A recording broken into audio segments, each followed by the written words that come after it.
por postoperatorio. El postoperatorio no es más que igual un periodo de tiempo en el cual se va a iniciar una vez que se concluya lo que es el procedimiento quirúrgico, es decir, cuando se realiza el último punto de piel. Bueno, y generalmente va a durar durante todo el tiempo que el paciente va a tener su recuperación. Por lo tanto, este postoperatorio puede ser de manera decreciente, tienen los controles y cuidados instalados durante las mismas hasta su rehabilitación del enfermo. ¿Qué quiere decir? El postoperatorio va a terminar cuando el paciente va a recuperar su estado fisiológico y anatómico después de la cirugía. Es parecido como, ¿cómo les digo? Como el embarazada, digamos. El embarazada durante el embarazo tiene varios cambios.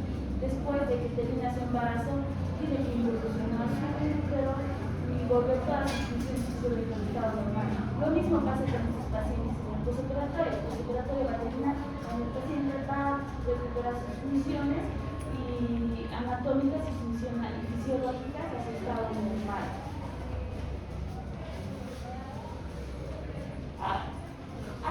El postoperatorio se puede clasificar en dos: el postoperatorio inmediato y el postoperatorio inmediato. Entonces, el postoperatorio inmediato va a comprender lo que son las primeras 72 horas.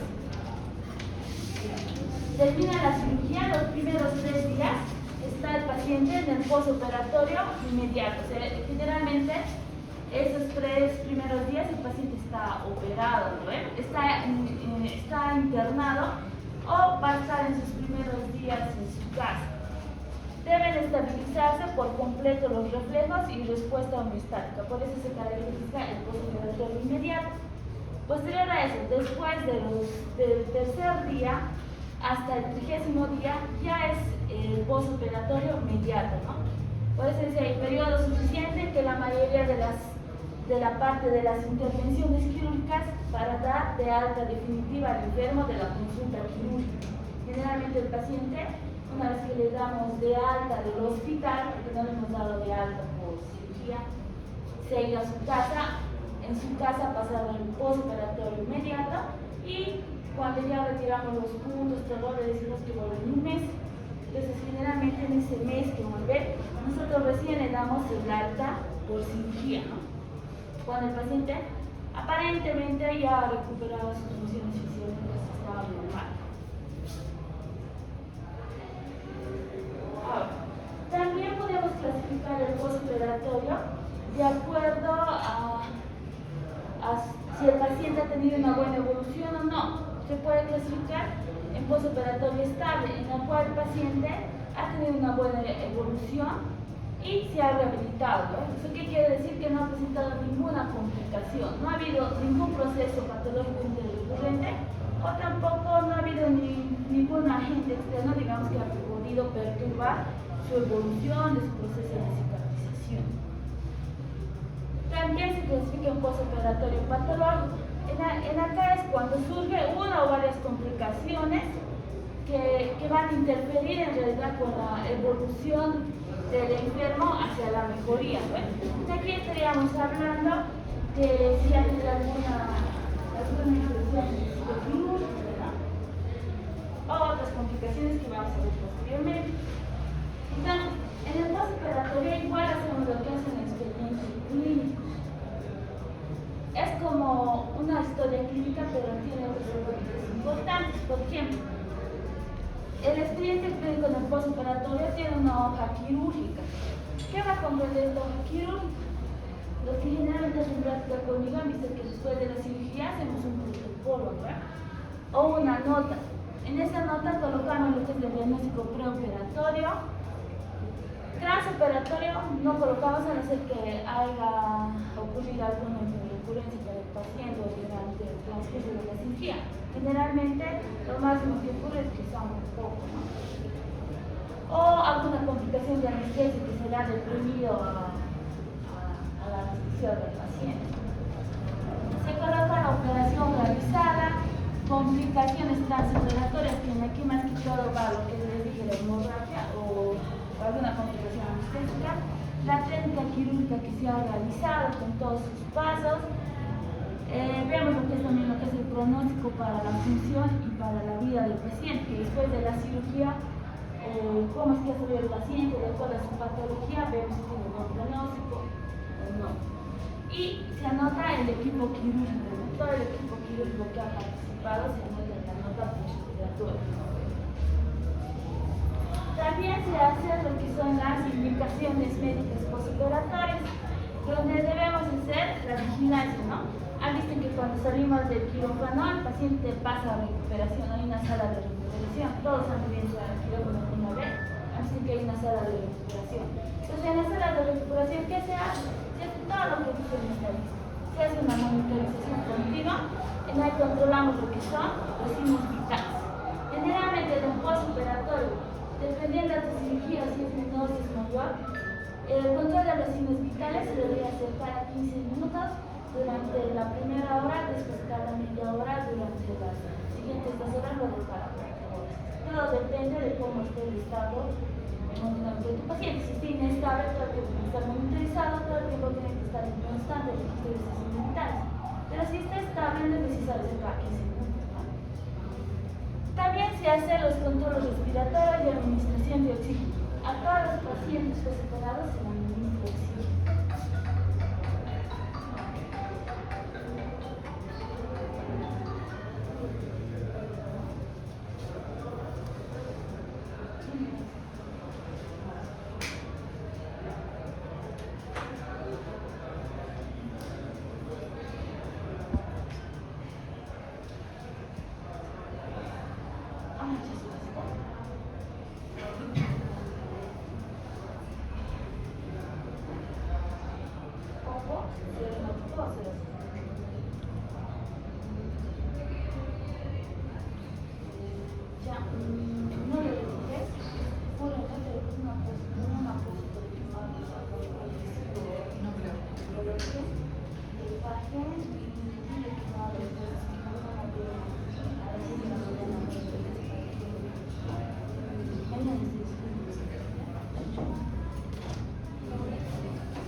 Postoperatorio lo que son los cuidados de la zona, los catéteres o canalizaciones, ¿no? O sea, de todo lo que necesita el pecho.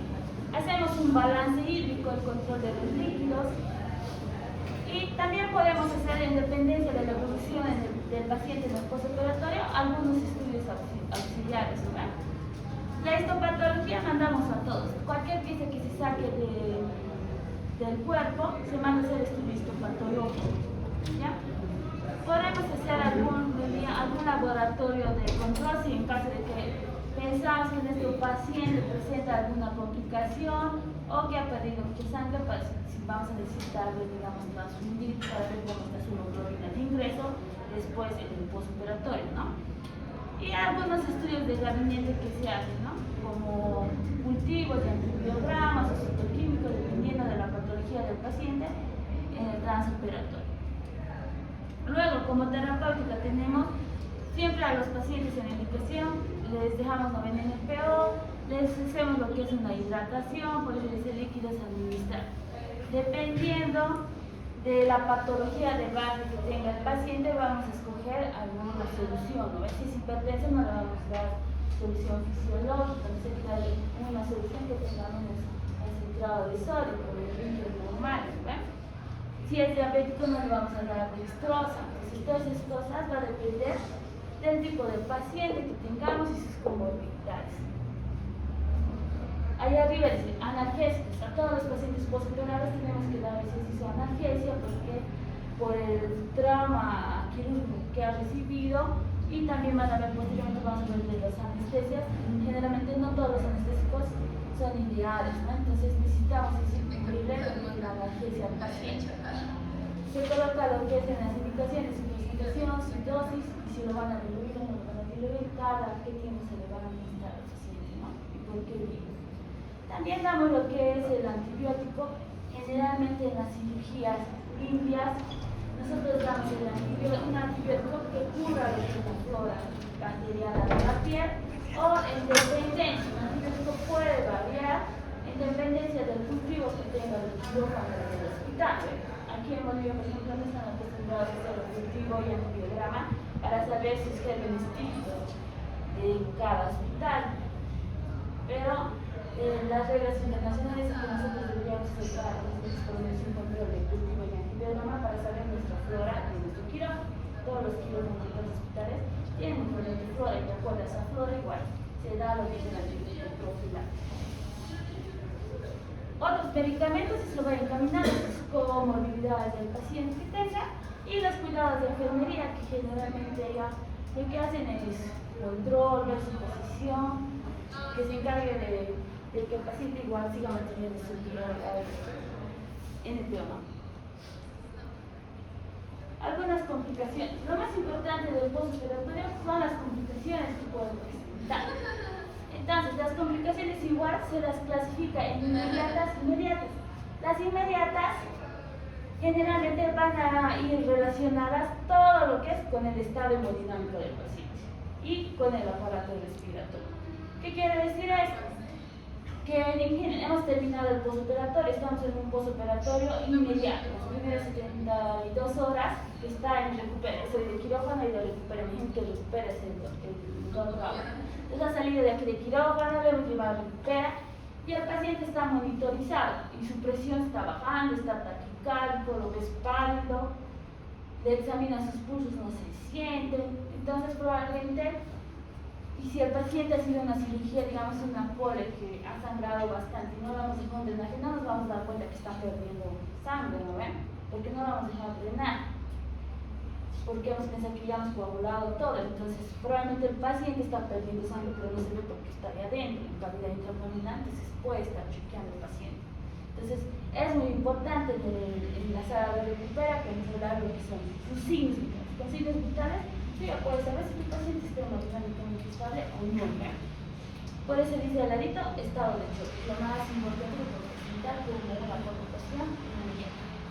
Como otras complicaciones en cuanto a la disfunción respiratoria, puede hacerte un TEP. Por eso les explicaba en el preoperatorio que debemos hacer una medida de prevención para evitar lo que es el TEP, el ACV, algún infarto. ¿Qué es la medida de prevención?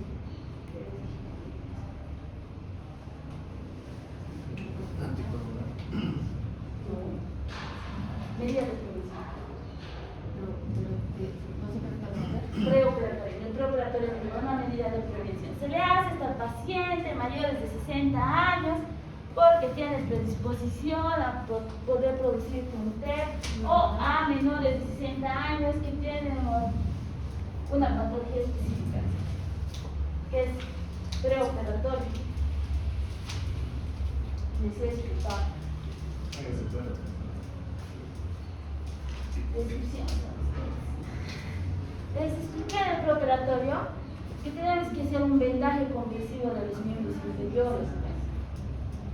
¿Para qué? Para evitar estas complicaciones de embolos que puedan liberar cirugía al cerebro, una ACV, al corazón, un infarto, un TEP, a extremidades periféricas. ¿verdad? Entonces, para eso, todo esto se relaciona. Si yo no he hecho eso, el paciente se puede presentar complicaciones inmediatas. Entonces, por eso es importante sobre todas las medidas preventivas y preparar al paciente en el preoperatorio para evitar todas estas complicaciones. Si nosotros hacemos un preoperatorio adecuado, no tuviéramos por qué estar estresándonos con esto. Entonces, entre complicaciones del postoperatorio inmediato, tenemos toda esa listita que viene ahí, ¿no? Fiebre, taquicardia, taquipnea, hipotensión arterial, urea, ictericia, disfunción abdominal, dolor en la herida.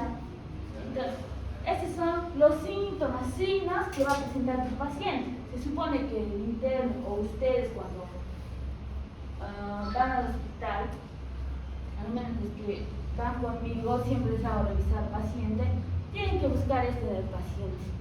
Si ustedes encuentran algo de esto, nos tienen que avisar. ¿Por qué? Porque no es normal. Entonces, una vez que ustedes identifiquen esto, pero si no saben, no le toman la temperatura, no le toman signos vitales, no le preguntan si ha orinado, no le revisan sus escleras, nunca van a encontrar ningún signo ni síntoma de alguna complicación.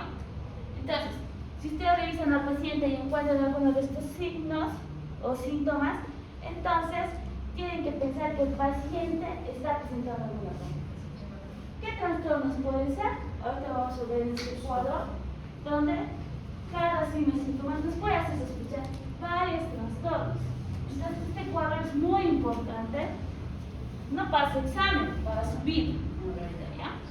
Entonces, porque ustedes cuando sean médicos generales, ¿qué van a hacer? A veces trabajan en clínicas privadas y les hacen hacer el control del paciente postoperatorio, hacen el preoperatorio y el postoperatorio. ¿Ven?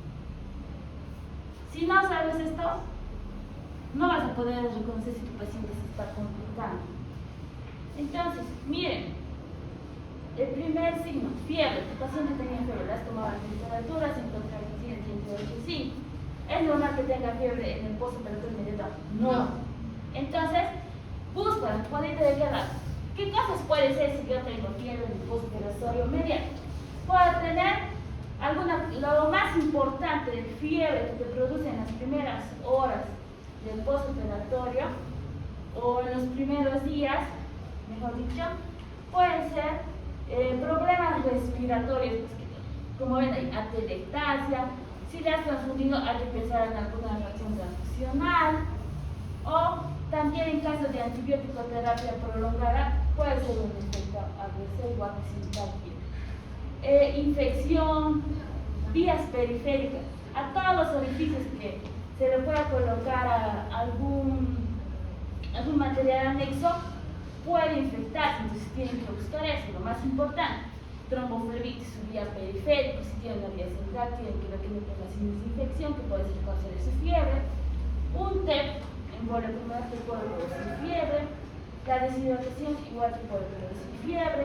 No solamente proceso infeccioso que puede producir fiebre, ¿verdad? Entonces hay varias causas de fiebre. Lo mismo, abajito, taquicardia. Si el paciente tiene taquicardia, ¿qué trastorno postoperatorio puede presentar? Ansiedad, hipovolemia, hipoxemia, dolor, alguna arritmia cardíaca o sepsis, ¿verdad? Los pacientes que están en sepsis o tienen taquicardia o tienen bradicardia, el círculo que hemos avanzado anteriormente.